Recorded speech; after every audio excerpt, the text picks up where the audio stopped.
afternoon, and welcome to the Social Security Show on CAN TV. Today's topic will be preparing for your financial future. Please keep in mind that this is a live show, and you can call us on our hotline number at 312-738-1060. My name is Joanna Barron Glazer, and I am a Social Security claims specialist in the Chicagoland area. With me today is Cherise Tremule. Please tell our audience a little bit about yourself, Cherise. Hi, good evening. My name is Cherise Tremule. I'm with Regional Public Affairs Specialist in the Chicago area. Here to answer the questions that you may have about Social Security. This is an interactive show. Our phone lines are open now. We invite you to call with any questions that you may have. You can reach us at 312-738-1060. Nyana Rice is our phone technician today, and she's waiting to receive your phone calls. Today we're going to talk about preparing for your financial future and the convenience of using our online services and Social Security's website to help you do that. So let's start with my Social Security accounts. Social Security continues to evaluate and improve how we protect what's important to you. We take this responsibility seriously, and we have a robust cybersecurity program in place to help protect the personal information you entrust to us. Adding additional safety measures and security measures to safeguard your personal information, but making it easy to use, which is a vital part of keeping you both safe and secure online. Most people who do business with our online services use our My Social Security portal, where if you currently receive benefits, you can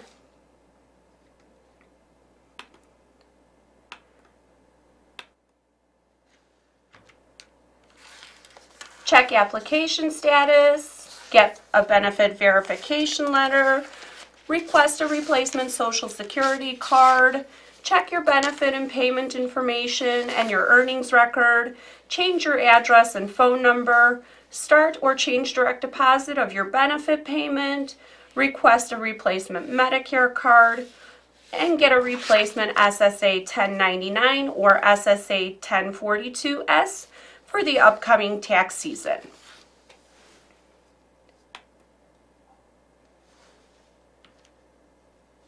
My Social Security, getting an account is very quick, secure, and it is easy.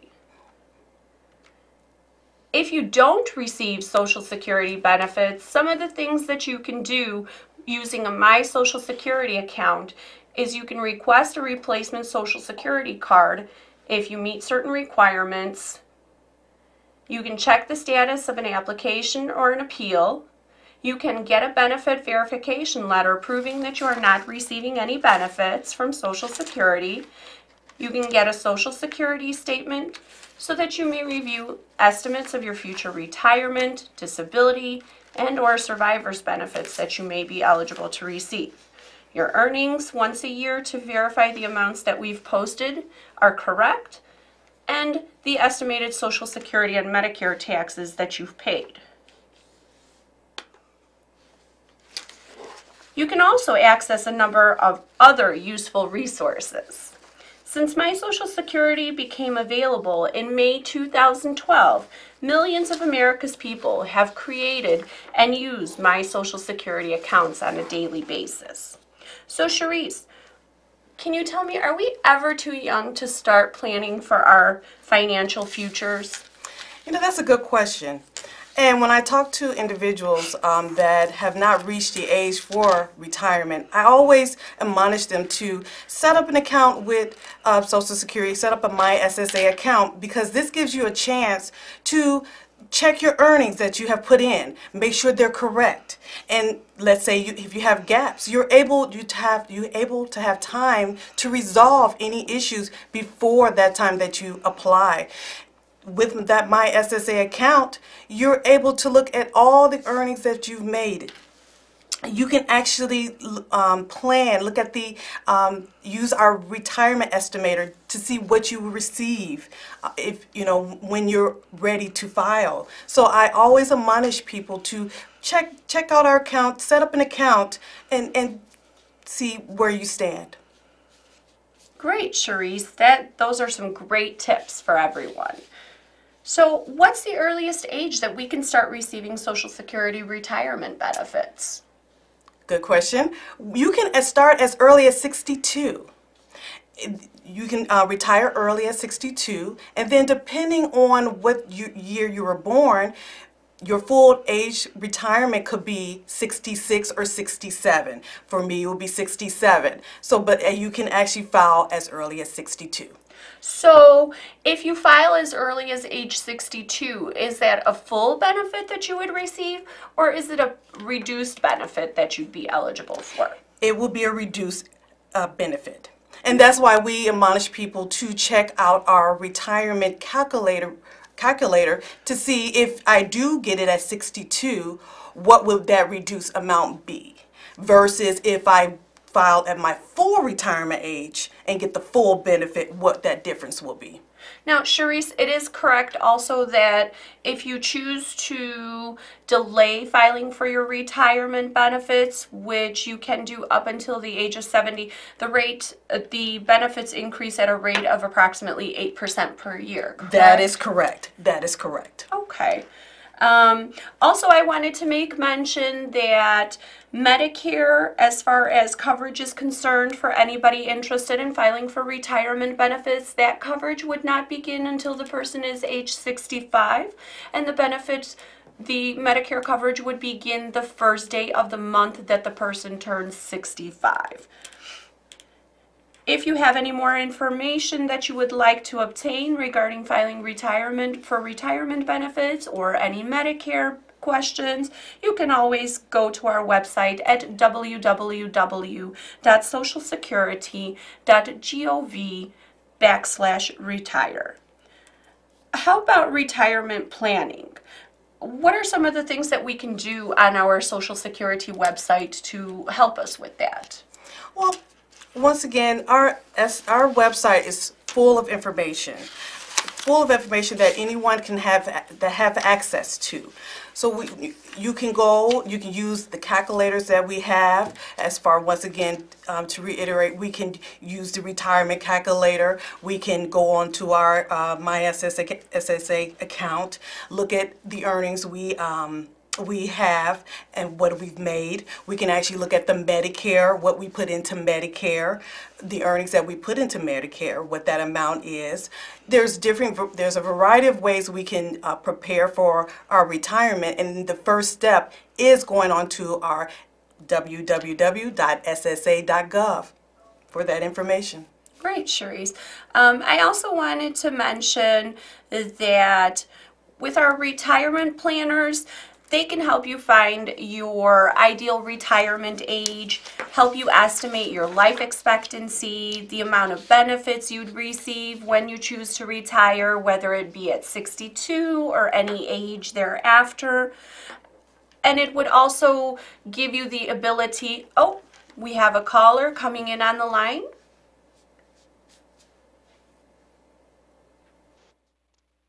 Good afternoon, caller. How are you today?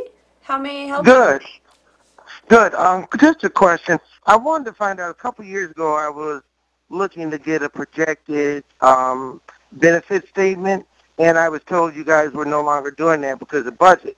And is that available now at this time? Yes, it is. Yes, it is. Thank you. Yes, it is.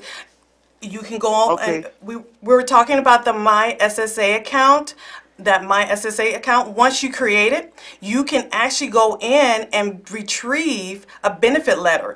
And even if you're not receiving benefits, you can actually generate a letter saying that you don't receive benefits. So either or. So that was a good question. You can actually obtain that on that account.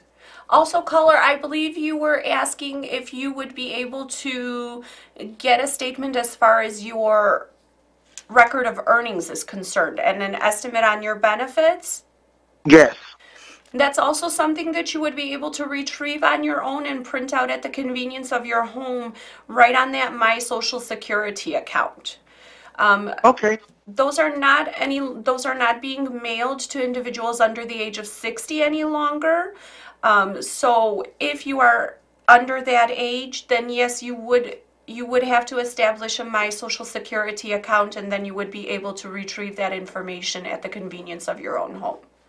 Okay, thank you very much. You're welcome, sir. Happy holidays. So going back to what we were talking about as far as retirement planning, some of the other things that you can do on our My Social Security account is it's one of the most powerful tools that are available to you when you are looking to secure your retirement. With that, you can, just as we mentioned, get your Social Security statement that shows estimates of your future retirement or disability benefits, the amount of benefits your family may be eligible for, whether you are living or in a survivor situation. You can check your earnings to verify that your yearly amounts of earnings have posted properly to your record. You can also get estimates of your Social Security and Medicare taxes that you've paid.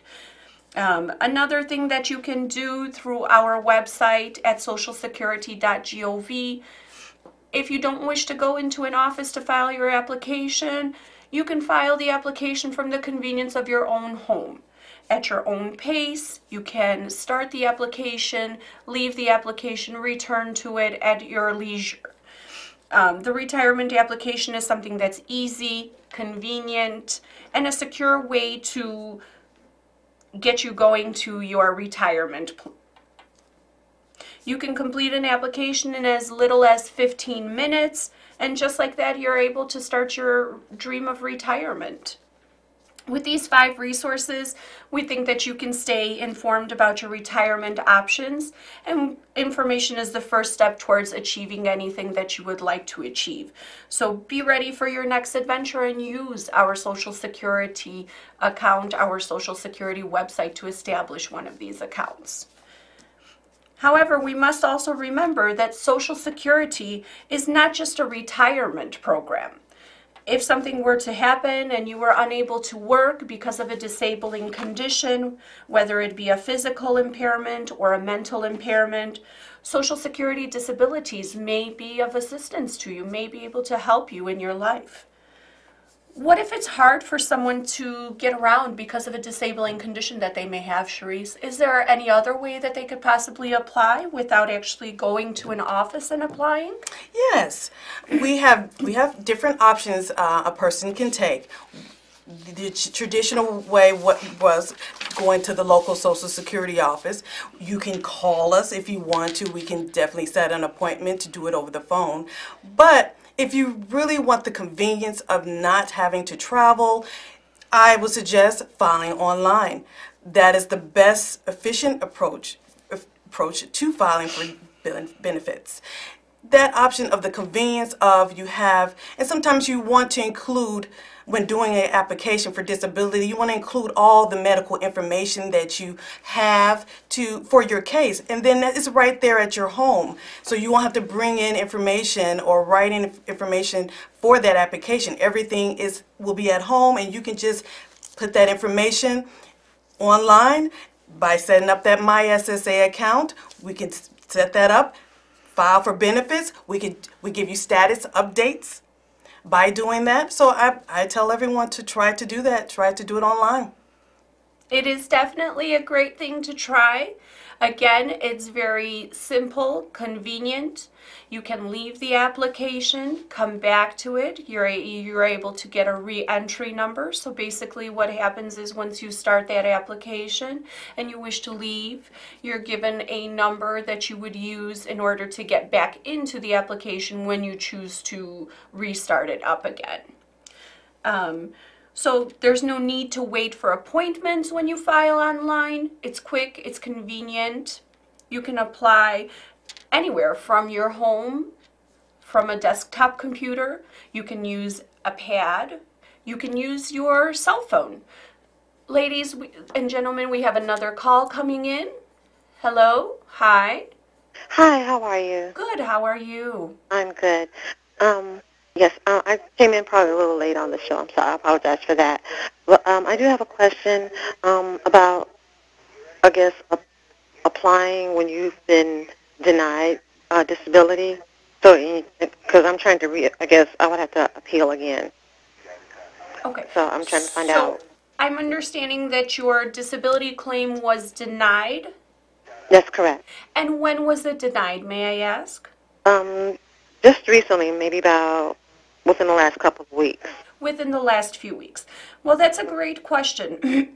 That's also something that we were just about to get to. So basically, once a disability claim is denied, you have 65 days to file an appeal.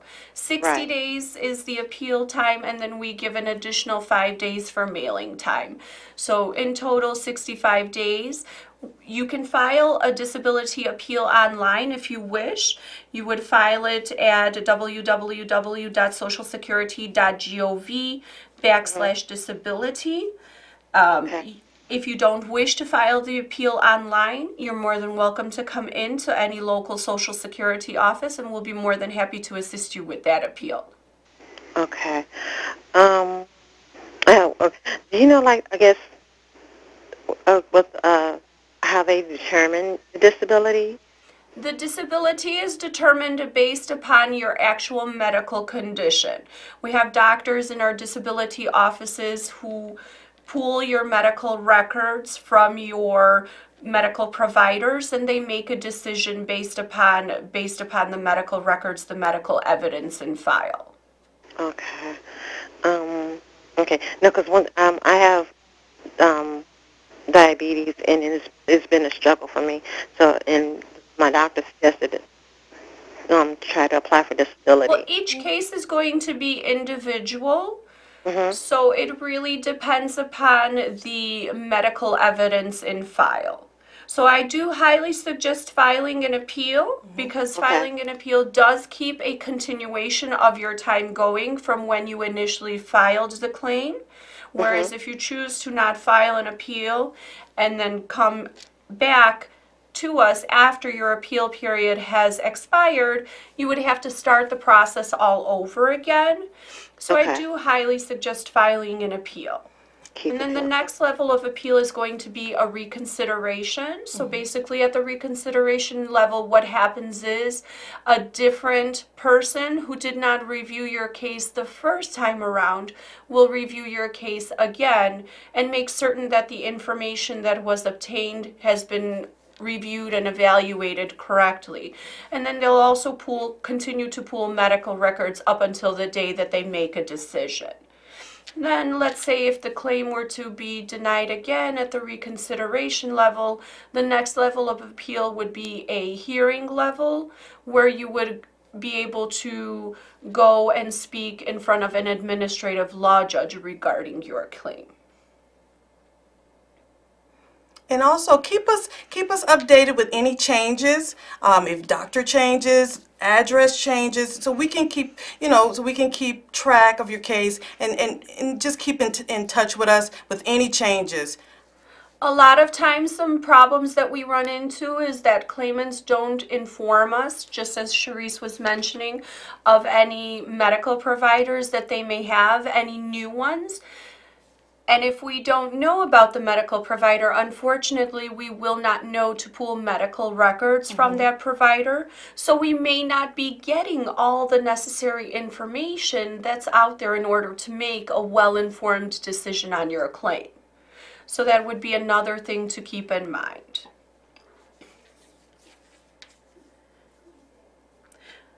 So going back to what we were talking about, in addition to disability benefits, sometimes you may have a person that hasn't necessarily worked enough under Social Security in order to be eligible for Social Security disability benefits based upon the work that they've performed. So we do have another program that Social Security administers. It's referred to as Supplemental Security Income, or also known as SSI. This is a program different from Social Security because it is not a program that's based on credits or paying Social Security taxes.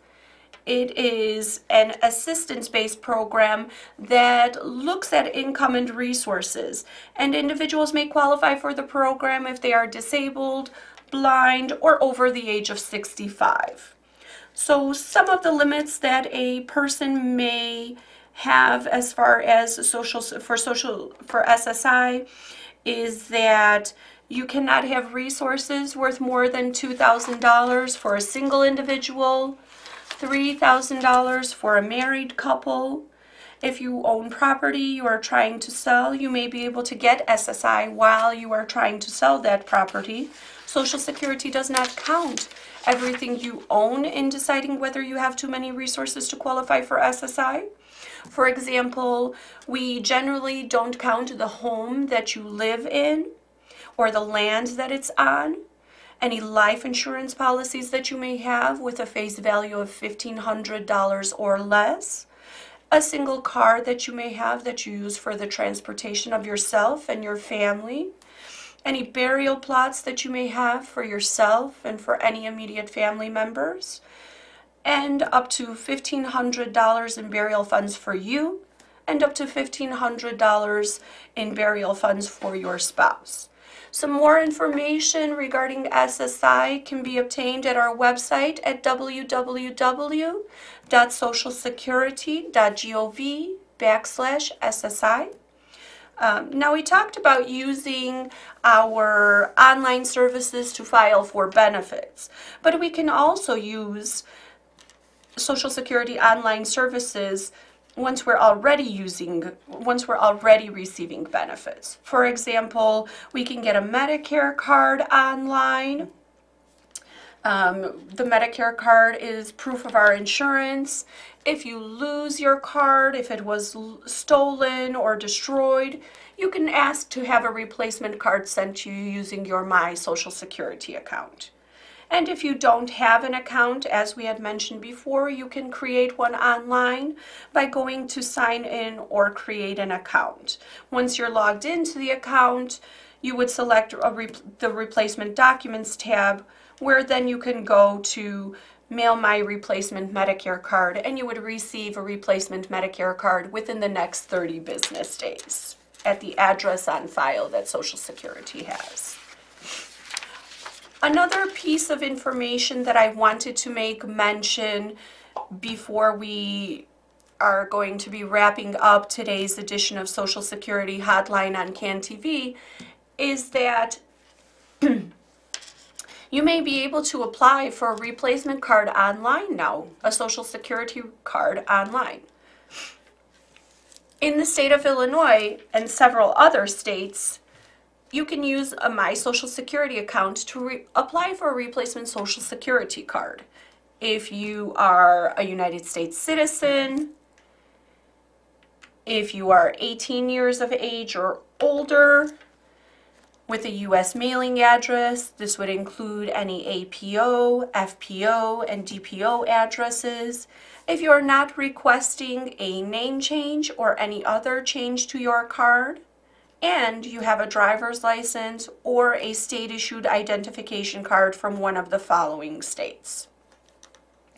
So please visit www.ssa.gov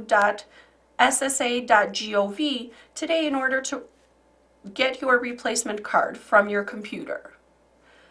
All you need to do is log onto your computer today and create your very own My Social Security account.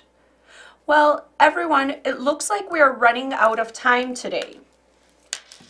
And that means we won't be able to take any more calls from you on the air. However, Social Security information is accessible 24/7 by visiting our website at www.socialsecurity.gov. Our National 800 number is available from 7 a.m. to 7 p.m. and that number is 1-800-772-1213. Thank you, Cherise, for all the information that you've shared with us today. It was great. We'd also like to thank Nyana for screening our calls, and we'd like to thank you, all of our wonderful viewers and callers for tuning in to this special holiday edition of Social Security Hotline on CAN TV. Please don't forget to tune in again next week at the same time for another edition. Happy holidays! Happy holidays.